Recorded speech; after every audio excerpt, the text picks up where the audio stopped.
દરરોજ અમારે છે ને એક જ તકલીફ હોય, એક જ માથાકૂટ હોય છે. માથાકૂટ બધાયની ઘરે હોય જ છે. અમારે ઘરમાં જઈને તપાસ કરવી પડશે કે અડદના પાપડ ઉપલબ્ધ છે કે નહીં. જો હોય તો આપણે આગળની રેસીપી લઈ શકીએ છીએ. પણ અમને તો ઘરની બહાર કાઢી મૂક્યા, ઘરમાં રસોડામાં જવાની મનાઈ છે. બની ગઈ છે રજવાડી ખીચડી વઘારેલી. જિંદગીની પહેલી ડ્રોઈંગ બુક છે આ, સાચવીને રાખશું આપણે, ભરાઈ જાય ને પછી. દિત્યા, તમારે કેટલા ધોરણથી ડ્રોઈંગ બુક આવતી? હેલો ફ્રેન્ડ્સ, ગુડ મોર્નિંગ, જય શ્રી કૃષ્ણ, જય દ્વારકાધીશ. કેમ છો બધા? મજામાં ને? તો સ્વાગત છે તમારું આજના નવા વિડીયોમાં. અત્યારે જો ભર તડકામાં જાઉં છું દિત્યાબેનને તેડવા.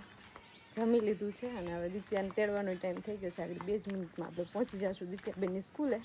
ફટાફટ દિત્યાને તેડી આવું. તડકો એટલો જોરદાર છે ને, બહાર નીકળવાનું મન જ નથી થતું, પણ તેડવા તો જવી જ પડે. તો 2 જ મિનિટમાં દિત્યાબેનની સ્કૂલે પહોંચી ગઈ છું. અને બધા વાલીઓ પણ જો છોકરાઓને લેવા માટે આવી ગયા છે. ટાઈમ થાય ને એટલે બધા તેડવા પહોંચી જાય. જો છોકરાઓને રજા પડી ગઈ છે, દિત્યાબેન આવી ગયા છે અને મોઢું બંધ નથી દિત્યાબેનનું, વાતો જ કરે છે. હું કહેતી ત્યાં તો ડ્રોઈંગ બુક છે ને, એમાં રોજ કલર કરવાનું છે. આપણી પાસે નથી. મને આવડી ડ્રોઈંગ બુક લઈ દેજે. જો કલર કરવાનું છે. ડિમાન્ડ ચાલુ થઈ ગઈ છે, બહાર નીકળતા જ આ લેવું ને ઓલું લેવું ને. હા હા, પણ લઈ લેશું, આપણે લઈ લેશું. ચલો, તો મારા માં ને વાડીએ ગયા ને દરવાજો બંધ કરીને ગયા છે ને પપ્પા દરવાજો ખોલવા ગયા છે. જો મેં દેખાડું તમને, તો જઈને કહું છું તમને. પહોંચી ગયા હોય તો ખુલી ગયો હશે. પપ્પા, એ પપ્પા, અહીંયા તો નથી. હવે ક્યાં છે? આવી ગયા હશે.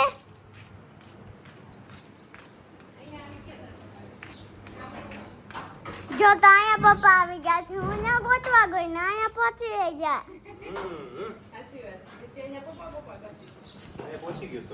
દરરોજ અમારે છે ને એક જ તકલીફ હોય, એક જ માથાકૂટ હોય છે. માથાકૂટ બધાયની ઘરે હોય જ છે. દરેક લેડીઝ હોય ને હોય. હા, બરોબર કેવું ને એટલે તમે એમ કહો કે હા બરાબર, તમારી વાત સાચી છે. હા, એ માથાકૂટ છે. એ માથાકૂટ છે અમારે. રોજ રોજ શેના શાક બનાવવા, રસોઈમાં શું બનાવવું, એ અમારી તકલીફ છે બહુ મોટી. હા, તો એનું સોલ્યુશન લઈને અમે આવી ગયા છે તમારા માટે. શું સોલ્યુશન છે મને નથી ખબર. આપણે ઉભા હિસાબ કહો, હિસાબ શું કહેવાય, આપણે જમીનાઈને પૂછી લઈએ.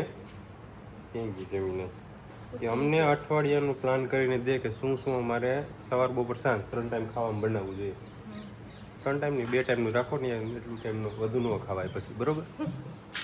પછી કંટાળી જાવ માણસો. અમુક માણસો કહેતા હોય તમે નાસ્તો નથી કરતા, નાસ્તો નથી કરતા. હા, જો પક્ષી તો એવું છે, એ બિસાડ વટણ ખાવાનું ગોતવા નીકળ્યું છે. એ હમણાં રોટલી ખાઈ લેશે તો. હા, રોટલી ગોઈતી. ટોપિક છે આજનો આપણો શાક શેનું બનાવવું, બરોબર? એ ટોપિક ઉપર આપણે ડિસ્કશન કરવાનું છે. લીમડો લઈને ફરવું એટલે લીમડાનું નથી બનાવવાનું. વાડામાં ગઈ હતી ને, તાજી લીમડાની સુગંધ આવી ને એટલે તોડી આવી બેગ ડાળથી. અમે ગુજરાતી છે, વેજીટેરિયન છે, અને દરરોજ અમારે એક જ માથાકૂટ હોય છે કે 2 ટાઈમ શાક શેનું બનાવવું. બપોરે શાક શેનું બનાવવું, સાંજે શાક શેનું બનાવવું. બાકી તમે રોટલી ને રોટલા ખાઈને ટાણું કાઢી લઈએ છે ભેગું, તો પણ શાકમાં તકલીફ પડે છે. તો અમને છે ને 7 દિવસનું પ્લાન કરીને દે કે 7 દિવસ અમારે શેનું શાક બનાવવું, શું બનાવવું જોઈએ. રોજ શાક શું બનાવવું એનો વિચાર કરવો ખરેખર એક કંટાળાજનક કામ છે. ચાલો, હું તમને 7 દિવસનું એક સરસ અને પૌષ્ટિક શાકનું પ્લાનિંગ બનાવી દઉં, જેથી તમારી આ સમસ્યા દૂર થઈ જાય. સોમવારે તમે મગનું શાક અને કોબીનું શાક બનાવી શકો.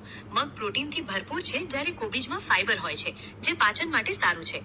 મંગળવારે તમે ચણાનું શાક અને રીંગણ બટાકાનું શાક બનાવી શકો. આ શાક સ્વાદિષ્ટ અને ગુજરાતી ઘરની ઓળખ સમાન છે. બુધવારે તમે દૂધી ચણાની દાળનું શાક અને ભીંડાનું શાક બનાવી શકો, જે અલગ અલગ સ્વાદ અને પોષક તત્વો આપે છે. ગુરુવારે તમે મકાઈનું શાક અને ફ્લાવર વટાણાનું શાક બનાવજો. આ બંને શાક ખૂબ જ પસંદ કરવામાં આવે છે. શુક્રવારે તમે પાપડનું શાક અને ગવારનું શાક બનાવી શકો, જે ઝડપથી બને છે અને સ્વાદમાં પણ સારા છે. શનિવારે તમે ખીચડી કઢી સાથે મેથીના ગોટા અથવા મૂળાનું શાક બનાવી શકો. આ એક ક્લાસિક ગુજરાતી કોમ્બિનેશન છે. છેલ્લે રવિવારે તમે પનીરનું શાક અને ભરેલા કારેલાનું શાક બનાવી એકદમ લાજવાબ ભોજન તૈયાર કરી શકો. તમને આમાંથી કયું કોમ્બિનેશન સૌથી વધારે પસંદ પડ્યું? મને તો બધી વસ્તુ સારી લાગી, પણ આ બધી વસ્તુ લાવવાની ક્યાંથી? મફતમાં આવશે? ના, આ બધી વસ્તુઓ મફતમાં નથી આવવાની. તમારી આ તો એક કામ કર, તો આગળનું રહેવા દે ને, આ બધાનું છે ને લિસ્ટ બનાવીને મને મોકલી દેજે. આગળ અમે વિચારશું. હવે આપણે જ વિચારવું પડશે. હાલો કઈ ઘેર શું છે એમાંથી બનાવીએ. વઘારેલી ખીચડી કરી નાખું. આજે સમજી ગયો. હું તમને હમણાં જ આખા અઠવાડિયાના શાકભાજીનું લિસ્ટ બનાવીને મોકલી આપું છું જેથી તમે બજારમાંથી તે ખરીદી શકો. ખૂબ ખૂબ આભાર, ખૂબ ખૂબ આભાર. એના માટે છે ને મારા બેંક એકાઉન્ટ નંબર પણ આમાં ટાઈપ કરું છું, એમાં ટ્રાન્સફર કરી દેજે. ચાલો તો આપણે છે ને થોડાક ટાઈમ પહેલા છે ને અહીંયા જો આ ફેન આપણે ફિટ કર્યો તો વરાળ ને તેલની વરાળ ને કઈ નીકળે ને તો અહીંથી આમ બહાર નીકળી જાય એ માટે થઈને અહીંયા જો આવા કાચ હતા ને બારીમાં તો એ કાચ પપ્પાએ કાઢી નાખ્યા હતા અને એ કાચ કાઢવાથી આમ કઈ પ્રોબ્લેમ નતો પણ બીજો પ્રોબ્લેમ આવી ગયો. તો પ્રોબ્લેમ એ હતો કે એ કાચ ખુલ્લો રહેતો હતો અને કાચ ખુલ્લો રાખવો એ પડે એમ હતો કેમ કે અહીંથી વરાળ બહાર જતી હોય એટલે કાચ તો ખુલ્લો રાખવો જ પડે. પણ ત્યાંથી છે ને ગરોળી અંદર આવી જતી હતી. 2 વાર મેં જોયું કે ગરોળી અંદર રસોડામાં આવી ગઈ, બાકી ક્યારે કોઈ દિવસ રસોડામાં ગરોળી આવી જ નથી. તો પપ્પાએ જો એનું સરસ સોલ્યુશન લઈ આવી દીધું છે. જો આવી રીતે છે ને ઝીણી જારી ફિટ કરી દીધી છે એટલે હવે ગરોળી પણ ન આવી શકે અને આપણી જે વરાળ હોય ને ધુમાડો હોય એ પણ બહાર નીકળી જાય. નરેશ ચાલો તો મસ્ત સોલ્યુશન મળી ગયું છે, હવે આપણે તકલીફ નહીં પડે એવું આશા રાખીએ. તો અમને થોડાક એવા આઈડિયા આપ કે જેમાં છે ને ઘરે અમારે કોઈ પણ લીલા શાકભાજી નથી તેમ છતાં અમારે શાક બનાવવું, તો અમારે શું કરવું જોઈએ? ગયા વખતે આપણે પાપડના શાક અને મગફળીના શાક વિશે વાત કરી હતી. શું તમે આમાંથી કોઈ એક રેસીપી વિશે વધુ જાણવા માંગો છો? અથવા પછી હું તમને કોઈ બીજી સરળ રેસીપી પણ જણાવી શકું છું જે ઘરમાં રહેલી વસ્તુઓમાંથી બની જાય. અમને પાપડના શાક વિશે થોડીક માહિતી આપજો. પાપડનું શાક બનાવવા માટે સૌથી પહેલા પાપડને શેકીને કે તળીને નાના ટુકડા કરી લો. પછી એક કડાઈમાં થોડું તેલ એ ગરમ બધું કરી બરોબર, પણ એમાં કયા પાપડ વપરાશે? ઘઉંના, ચોખાના, મગના, અડદના, ચણાના? પાપડનું શાક બનાવવા માટે સામાન્ય રીતે અડદના પાપડનો ઉપયોગ કરવામાં આવે છે. બરોબર. અડદના પાપડ બરોબર. હવે અમારે શું કરવાનું અડદના પાપડ માટે? અડદના પાપડને તમે થોડા શેકીને કે પછી તળીને નાના ટુકડા કરી લો. હા, બરોબર છે. હવે અડદના પાપડ અમારે ઘરમાં જોવા જવાના કે? જી હા, તમારે ઘરમાં જઈને તપાસ કરવી પડશે કે અડદના પાપડ ઉપલબ્ધ છે કે નહીં. જો હોય તો આપણે આગળની રેસીપી લઈ શકીએ છીએ. પણ અમને તો ઘરની બહાર કાઢી મૂક્યા, ઘરમાં રસોડામાં જવાની મનાઈ છે. એ તો ખૂબ જ ચિંતાજનક વાત છે. જો તમે રસોડામાં નથી જઈ શકતા તો શું તમે બહારથી કંઈક મંગાવી લેવાનું કે પછી કોઈ બીજી સરળ વ્યવસ્થા કરવાનો વિચાર કરી શકો? બહારથી મંગાવવાનું તો નહીં મેળ પડે. બહારથી મંગાવવું હોત તો અમે થોડી આવી લપ કરે. હું સમજી શકું છું કે તમારી પરિસ્થિતિ અત્યારે ખૂબ જ મુશ્કેલ અને સંવેદનશીલ છે. જો તમે રસોડામાં નથી જઈ શકતા અને બહારથી કંઈ મંગાવી પણ નથી શકતા તો શું કોઈ એવી જગ્યા છે જ્યાં તમને ક્યારેક મદદ મળી શકે, જેમ કે કોઈ ધાર્મિક સંસ્થા કે સેવાભાવી લોકો? શું હું તમારા વિસ્તારમાં એવી કોઈ મદદની વ્યવસ્થા વિશે જાણી શકું છું?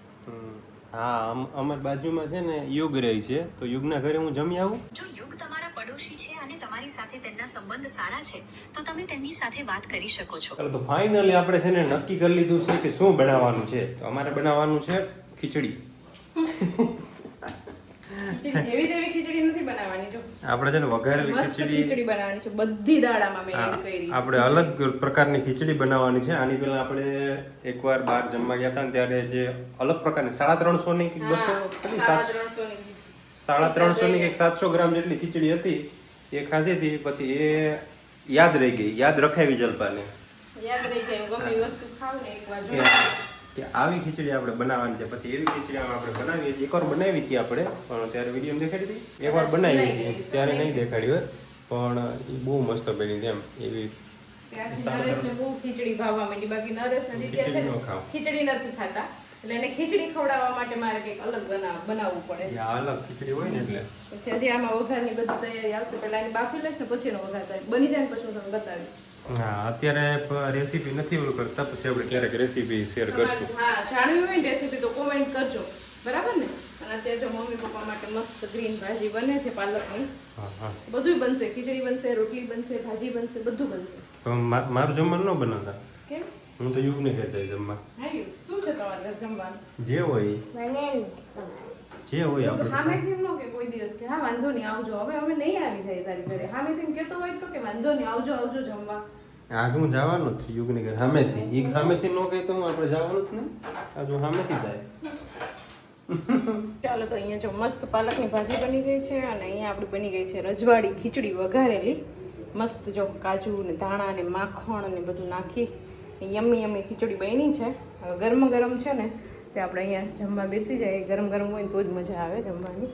એટલે બધું જમવાનું છે એ બહાર લઈ લઈએ ઠંડા પવનમાં બેસી અને મસ્ત રજવાડી ખીચડીની મોજ માણવાની છે આજે તો. શાક ને રોટલી ને એવું છે પણ ખીચડી વધારે બનાવી છે. ચાલો તો જો મસ્ત મજાનું જમી લીધું છે, રજવાડી ખીચડી ખાઈ લીધી છે, ફ્રી થઈ ગયા છીએ અને અત્યારે અહીંયા આવ્યો છે હવે ડ્રોઈંગનો પીરિયડ. લેસન તો બધા એને થઈ ગયું છે તો ડ્રોઈંગનો પીરિયડ આવ્યો છે દિત્યાબેનને. તો દિત્યાબેન તમારે શું દોરવાનું હતું? મનપસંદ ચિત્ર દોરવાનું હતું? તો હવે આટલી ટીચરે નાની કીધું તું તે બી બુક છે જો ડ્રોઈંગ બુક લીધી છે આજે દિત્યાબેને પહેલી વાર એની જિંદગીની પહેલી ડ્રોઈંગ બુક છે. આ સાચવીને રાખશું આપણે ભરાઈ જાય ને પછી. દિત્યા અમે જ્યારે નાના તમારે કેટલા ધોરણથી ડ્રોઈંગ બુક આવતી જ નહીં ડ્રોઈંગ બુક? હા અમારે 5 ધોરણથી સ્ટાર્ટ થતું. દિત્યાબેન છે ને બાલવાટિકામાં જાય છે ને અત્યારથી એને ડ્રોઈંગ બુક આવી ગઈ છે ડ્રોઈંગ કરવા માટે. શું દોર્યું છે બેના? મમ્મી મેં કેરી દોરી છે ને એપલ દોર્યું છે. ઓકે હમણાં ભીમી ગ્યારસ આવે છે ને એટલે ભીમી ગ્યારસની પહેલી કેરી દોરી છે. એપલ તો 12 માસ હોય એપલ તો આપણે ગમે ત્યારે એપલ ઓલું સારું ખાવામાં. કા દિત્યા આ કેરી તો પાકેલી કેરી હોય એકદમ ખાધા જેવી થઈ ગઈ હોય એવું લાગે છે દિત્યાબેન. આ એક પેજમાં કેમ 4 ખાના પાડી દીધા છે? તો બાકી તો પૂરું જ ન થાય. એક પંતામાં દોરી તો હમણાં પૂરા થઈ જાય. તો હમણાં ડ્રોઈંગ બુક પૂરી થઈ જાય. સવાર નો થાય ત્યાં ડ્રોઈંગ પૂરી.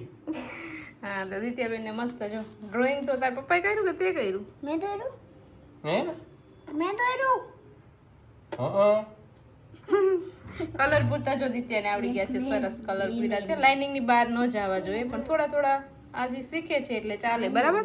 અને યુગભાઈ તમે શું દોર્યું છે? મેં તો કઈ નથી દોર્યું તો હું દોરતો હતો ઓ તને તો આવડે ડ્રોઈંગ કરતા? તમારી ડ્રોઈંગ બુક આવે છે? હા સરસ લ્યો. ડ્રોઈંગ પૂરું કરીને હવે અત્યારે અમે છે ને બહાર આવી ગયા છે વોકિંગ કરવા. રોજ અમે ને હું ને નરેશ બંને અહીંયા વોકિંગ કરતા હોય અને છોકરાઓ જો અહીંયા બહાર એન્જોય કરતા હોય રમતા હોય અને અમે વોકિંગ કરતા હતા તો એક મસ્ત વસ્તુ અમને જોવા મળી કે નરેશ ડિસિપ્લિન વાળા માણસો. હા જે આપણે પણ પાલન નથી કરી શકતા એવું ડિસિપ્લિન હું તમને બતાવું.